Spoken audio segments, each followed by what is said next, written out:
सो काफ़ी डिस्ट्रक्टिव लग रही हूँ मैं, but good morning everyone, this is Yashika and you watching my channel. अभी दोपहर के 12 साढ़े 12 बज रहे हैं। हालात इतने बुरे इसलिए क्योंकि मैं सुबह जल्दी उठ गई थी, पढ़ के देना आई स्लेप्ट एंड अब वापस उठी हूँ। 3 बजे मेरा फर्स्ट एग्ज़ाम है, मिड सेमेस्टर स्टार्ट हो गया। फुल पापा बैंड बजी हुई है, बैग लगा रहा था, जस्ट नहाने जाऊँगी। Then I meet you guys and this will be an exam day vlog obviously. मतलब नॉर्मली क्या होता है, मैं जाते हुए बनाती हूँ, बट मैं एग्ज़ाम सेंटर पे कभी रिकॉर्ड नहीं कर पाती हूँ। आई शो यू लोगों की क्या हालात है पेपर से पहले, एंड आई ट्राई कि मैं उनसे भी बात करके बता सकूँ। लाइक थर्ड ईयर में, लाइक इनिशियली क्या होता है, फर्स्ट ईयर में जब बच्चे आते हैं तो एग्ज़ाम्स का 2 ही चीज़ होती है। तो बच्चों को बिल्कुल ज़्यादा स्ट्रेस होता है कि मिड सेम्स है, एग्ज़ाम्स है, ये वो, या फिर होता है कि बिल्कुल स्ट्रेस नहीं होता, चिल होते कि क्या ही फ़र्क पड़ता है। थर्ड ईयर में भी लोगों की बैंड बजी होती है, आई शो यू। क्योंकि मतलब अभी हम इतनी बार एग्जाम्स दे चुके हैं, लगा लो 5th सेमेस्टर है, 5th सेमेस्टर में हर सेमेस्टर में 2 बार एग्जाम्स होते हैं, उसके अलावा क्विज अलग, सेशनल्स अलग, बट हर पेपर से पहले उतनी ही बैंड बजती है। सो रेडी मैं हो गई हूँ, नाउ आई लीव। 1 बजने वाला है ऑलमोस्ट, पीछे का मैं सब थोड़ा सा इग्नोर करना। सो जा रही हूँ, पहले लाइब्रेरी या फिर कंप्यूटर साइंस ब्लॉक बैठूंगी। हम साथ में बैठ के थोड़ा रिवाइज करेंगे, थोड़ा प्रीवियस ईयर क्वेश्चन सॉल्व करेंगे, जो भी है, like last minute revision. And 2 बजे तो पेपर है ही, ऑलमोस्ट 1 बज गया। I am not having lunch today क्योंकि ब्रेकफास्ट सुबह में उठ के ऐसे 2 पराठे आराम से बटर लगा के खा चुकी हूँ, तब भूख नहीं है।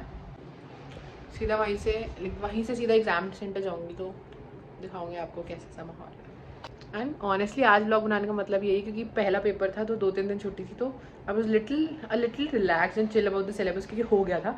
नहीं तो मैं हमेशा सोचती हूँ एग्जाम टाइम में ब्लॉग बनाने की, बट नहीं बन पाता क्योंकि स्ट्रेस ही इतना होता है कि ये सिलेबस बच रहा है, ऐसा बच रहा है, ये बच रहा है, ये करना है। So yes, let's leave.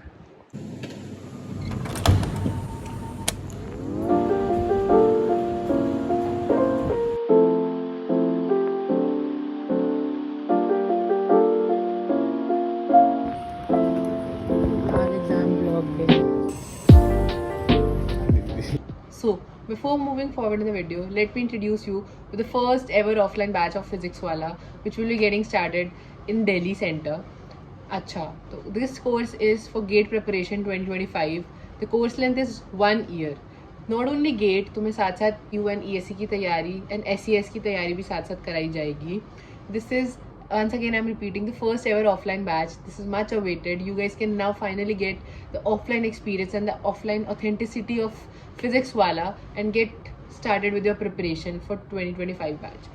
जो सीट्स है for the course, the seats are very much limited and that's why अगर 18 दिसंबर से स्टार्ट हो रही है क्लासेस ऑफलाइन, तो 25 सितंबर से ऑलरेडी स्टार्ट हो चुकी है pre bookings, and you guys can also get your seats booked at just ₹5,000. Talking about the advantages of Physics Wala offline course batch, first of all, finally you will be getting the offline experience of the classes. तुम्हें attendance की issue लेने की, मतलब classes offline attend करने का stress नहीं है। जो क्लासेस हैं तुम्हारी सारी लेक्चर्स रिकॉर्ड किए जाएंगे एंड मार्च 2025 तक तुम्हारे ऑनलाइन पोर्टल PW के ऐप पे अपलोड होते रहेंगे, तो you guys can get the online and offline ambience एक साथ। उसके अलावा डाउट सेशन अलग से रखवाए जाएंगे। कोर्स मटेरियल जितना तुम्हारे बुकलेट्स, क्वेश्चन पेपर्स वगैरह वगैरह सब फिजिक्स वाला की तरफ से प्रोवाइड किए जाते हैं, जैसे ऑनलाइन वैसे अब ऑफलाइन प्रोवाइड किए जाएंगे। Will be getting doubt sessions, doubt support. उसके अलावा जैसे ऑनलाइन चलता था उसी का बेटर वर्जन होने वाला है। 18 दिसंबर से क्लासेस स्टार्ट हो रही है, तो you shouldn't wait and get your seats pre booked. I will be linking a form link and a contact number of physics वाला काउंसलर, जिनसे तुम कॉन्टैक्ट कर सकते हो रिगार्डिंग मोर डिटेल्स एंड क्या कैसे प्रोसेस होने वाला है अबाउट दैट। तो जाओ यार, अगर तुम उन बच्चों में से हो जिन्हें ऑनलाइन नहीं वो मज़ा आता, नहीं पता लगता पढ़ के, तो go and get that offline experience from Physics Wallah. You will be getting the best faculty of India to teach you for your examination. So अब बढ़ते हैं वीडियो में आगे। Change of frame, change of कपड़े, व्लॉग बना रहे हो। So last time जब मैंने रिकॉर्ड किया था तब पहला एग्ज़ाम था। मैं पूरे रास्ते यही बोलती जा रही थी कि बस अभी तुम्हें एग्ज़ाम सेंटर पे दिखाऊंगी क्या माहौल है। लेकिन मैं खुद जब मैं एग्जाम उधर पहुंची हूँ, रूम के बाहर जहाँ लाइक हमारे बैग्स वगैरह हम रखते हैं, लगेज रखते हैं, मेरी खुद की इतनी बैंड बजी थी कि मुझे याद ही नहीं आया कि मेरे को फ़ोन बाहर निकालना है। इट्स लाइक अगर मैं एग्जाम सेंटर थोड़ा जल्दी पहुँचती ना, 2-2:30 बजे, मतलब 3 बजे एग्जाम है तो 2:30 बजे पहुँच गए, 2 बजे पहुँच गए, तो ये होता था कि थोड़ा टाइम है एग्जाम को, I can chill, then I can revise, then I can go. मैं वहाँ जाते सारी जैसे मैं पहुँची हूँ, I took my notebook out, मैं रिवाइज करूँ, इससे सुकृति से बात कर रही हूँ, अनामिका से बात कर रही हूँ। अच्छा सर, क्योंकि हम सबका I guess first paper same था, नहीं अनामिका का नहीं था, सुकृति का था। हम डिस्कस कर रहे हैं कि अच्छा यही करना, मुझे याद ही नहीं आया कि मुझे रिकॉर्ड करना है, क्योंकि मैं दूसरों से क्या पूछूँ उनके क्या हालात हैं, मेरे खुद के हालात बहुत बुरे होते हैं। सो नहीं याद रहा, पहला पेपर निकल गया। ओके। अभी करंट डे 3 पेपर मेरे हो चुके हैं। I am really sorry I didn't record बीच में बिल्कुल भी, मतलब मैंने गिव अप ही कर दिया था, क्योंकि पहले पेपर के जस्ट बाद जो नेक्स्ट पेपर था उसकी मेरी प्रिपरेशन नहीं थी, इलेक्टिव का था, और उसमें मेरे बहुत पेपर हुआ भी बहुत ख़राब। First paper was very nice, second paper बहुत बुरा हुआ, तो मेरा मन ही नहीं था रिकॉर्ड करने का। थर्ड पेपर डीएसपी का था जिसका मेरा सिलेबस काफ़ी बचा था, that's why I couldn't record बिल्कुल भी। एंड मतलब मैं ऐसा है कि थर्ड पेपर जो मेरा डीएसपी का था उससे एक दिन पहले रात को मैं रो रही थी, लेजिड आंसू टप टप टप टप रो रही थी, क्योंकि मैं बहुत एंजाइटी थी। दैट्स वाई इन शॉर्ट 3 में से एक paper was very nice, third paper was also nice, second paper काफ़ी ख़राब हुआ, तो I was able to record. आज जो मैं प्रेजेंट रिकॉर्ड कर रही हूँ, डीएसपी कल हुआ है, आज मेरी छुट्टी है। सो नेक्स्ट पेपर को 3 दिन की छुट्टी है, दैट्स वाई आई एम आज थोड़ा चिल। आज मैंने अपनी नींद पूरी करी है, क्योंकि पिछले 3-4 दिनों में कुल मिला के I slept for like 5 hours 6 hours may be 7, मतलब अंडर 7-8 hours में 3-4 दिन मिला के सोई हूँ। तो आज मैं पूरा दिन, 3 दिन की छुट्टी में से एक दिन मैंने आज अपनी नींद पूरी करी है। अभी शाम के 8 बजे, 7:30 बज रहे हैं, 7:30 8, एंड अब जाके मुझे लगा कि लेट्स रिकॉर्ड, थोड़ा अपडेट दे देते हैं। Mid MSTs like mid semester test semester exams अभी चल रहे हैं। मिड 6 में से मेरे 3 पेपर हो चुके हैं, 3 exams to go, 3 exams to go, then free हो जाएंगे भाई।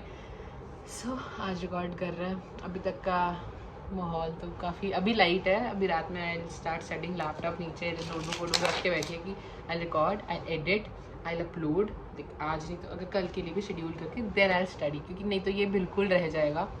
नेक्स्ट व्लॉग में पक्का आई मेक श्योर कि मैं रिकॉर्ड कर रही हूँ, क्योंकि 3 दिन है यार, आराम से सिलेबस कर सकती हूँ। 3 तो नहीं, अब तो 2 ही रह गए, आज का दिन खत्म। आई मेक श्योर मैं तुम्हें सेंटर दिखाऊँ। मैं चाहती थी कि मैं तुम्हें दिखाऊँ यार इसी व्लॉग के अंदर, पर नहीं भाई, मैं भूल ही गई वहाँ जाके। पर ठीक है, मैं तुम्हें पूरी स्टोरी सुना चुकी हूँ 3 पेपर में क्या क्या हुआ। ऑल्सो द फन पार्ट, ये स्टोरी टाइम वीडियो ही बन के रह गई फिर से। कल रात को क्या हुआ, कल शाम को जब मेरा तीसरा पेपर हुआ डीएसपी का, आई वॉज नॉट एक्सपेक्टिंग कि मेरा पेपर बिल्कुल अच्छा होगा। इसलिए मैं जब रात को परसों रो रही थी ना, मैं पढ़ चुकी थी, बट इसलिए मेरे से कुछ बन नहीं रहा था, बिल्कुल भी नहीं बन रहा था पेपर क्वेश्चन प्रैक्टिस करने में। तो आई डिसाइडेड कि अब 0 से स्टार्ट करेंगे। अभी मैं ज्यूम कर रही हूँ कि मेरे को 0 नंबर आएंगे कल के पेपर में। मैं जितना पढ़ती जाऊँगी ऐड ऑन होता जाएगा। तो this is the pro tip, मतलब जो मुझे लगती है मेरे लिए वर्क करती है, मैं भी तुम्हारे लिए भी वर्क करे। जब किसी पॉइंट पे से पढ़ते वक्त लगता है ना कि यार बस एक्सट्रीम हो गया और अब फिर भी क्वेश्चंस नहीं बन रहे, थ्योरी पढ़ ली, सब कुछ कर लिया, और क्या कर सकते हो। तो आई बिलीव ऐसे सोचो कि यार अभी ना, जैसे अगर मेरा 35 मार्क्स का पेपर है, तो मैं अपने आप को ज्यूम कर लेती हूँ कि मैं 0 पे हूँ। जेन्युइनली ये सोचना ही नहीं कि मुझे कुछ आता है। अच्छा, मुझे कुछ नहीं आता, मैंने जितना पढ़ा फिर भी मेरे 0 नंबर आ रहे हैं कल। अब से इस पॉइंट से मैं क्वेश्चन या तो प्रीवियस ईयर्स देख के क्वेश्चन एक क्वेश्चन करके कि किस टाइप के क्वेश्चन आते हैं वो फिगर आउट करूँ, जो पेपर में आता है वो पढ़ते जाऊँ, क्योंकि थ्योरी तो मैं कर चुकी हूँ ना। एक क्वेश्चन उठाया, उसका जो कॉन्सेप्ट है उसको पढ़ो। अब मेरे को नहीं पता मेरे अच्छे नंबर आएंगे कि नहीं, and I don't give a shit, क्योंकि मैं तो 0 पे समझ रही थी ना खुद को। तो 0 पे रख के अब जो मैं पढ़ रही हूँ, रिवाइज करती जा रही हूँ, अच्छा ये मेरा पक्का होता जा रहा है, तो 0 से स्टार्ट करो। क्योंकि नहीं तो नॉर्मली जो एंजाइटी होती है वो ये सोच होती है फक कम मार्क्स आएंगे। भाई ऊपर से कम सोचो ही मत। अब तुम सोचो ऊपर से कम क्या, मतलब नंबर कटेंगे, कम नहीं आएंगे, 0 पे हूँ मैं। यहाँ से जो पढ़ रही हूँ नंबर बढ़ते जाएंगे। अच्छा एक क्वेश्चन किया 4 नंबर का होता है, अच्छा 4 नंबर बन गए, 8 नंबर बन गए, 16 बन गए, ऐसा करके करो। तो मतलब मेरी स्ट्रैटेजी ये थी कि भाई मैं लाइट हो गई थी, एटलीस्ट मुझे रोना तो नहीं आया। उसके बाद पेपर जैसे भी हुआ, जो नंबर बताएंगे कैसा हुआ। उसके बाद पेपर ख़त्म हुआ, 3 दिन की छुट्टी थी, आज कल और परसों भी छुट्टी है। तो कल हम बाहर गए, पहले मैं, गौरी और मेरे 2 और दोस्त, हम 4 लोग गए बाहर। हमने कहा अच्छा पेपर ख़त्म हुआ, अच्छी जगह बैठ के फाइन डाइन करेंगे। फाइन डाइन तो क्या, ऐसे खाया पिया, ऐसे फुल पावर। इन टाइम होने वाला था, अंदर आना ही है। बाई चांस माहौल बन गया कि फुकरे 3 रिलीज़ हुई है, देखने चलता है। तो this was like the first time in my college life कि मैं ऐसे 11-12 बजे हॉस्टल आई हूँ। और ऐसे नहीं कि स्नीक आउट करिए, ऑब्वियसली बता के, शरीफ बच्चा। तो पहले ही ऐसे केयर टेकर को कॉल कर दिया था, मम्मी पापा को पता था मूवी देखने जा रहे हैं। इसके बाद मैं क्या करने वाली हूँ, इसके बाद मैं कुछ नहीं करने वाली, फिर जाऊँगी और कपड़े धोऊँगी। कैसी बुरी सी लाइफ हो गई है मेरी यहाँ। मतलब ये वाला जो टाइम पीरियड होता है ना, इस समय पे सबसे ज़्यादा घर की याद आती है। मैं अभी तक, मेरे को लगता है पिछले 10-12 दिन में, जब से एग्जाम्स हैं, उससे पहले पढ़ाई का स्ट्रेस था, मैं मम्मी को कम से कम 5000 बार बोल चुकी, मम्मी मुझे घर आना है, मम्मी मुझे घर आना है। ठीक है, इट मे पास, मतलब, और मैं भी पास हो जाऊँ। सो यार this was it for the video, that's it. And I hope मैं अगली बार रिकॉर्ड करूँगी।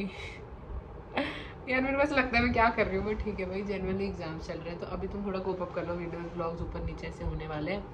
एक बार पेपर खत्म होने की देर है, उसके बाद मेरा आएगा बर्थडे ब्लॉग होपफुली, जैसे मैं सोच रही हूँ, प्लान कर रही हूँ अपना बर्थडे। आई थिंक मेरे लिए तो फन होगा ही, तुम्हारे लिए भी फन होगा। बाकी मिलते हैं तुमसे, bye bye. Like the vlog please give it a thumbs up, मतलब कर देना, ठीक है, बाय बाय।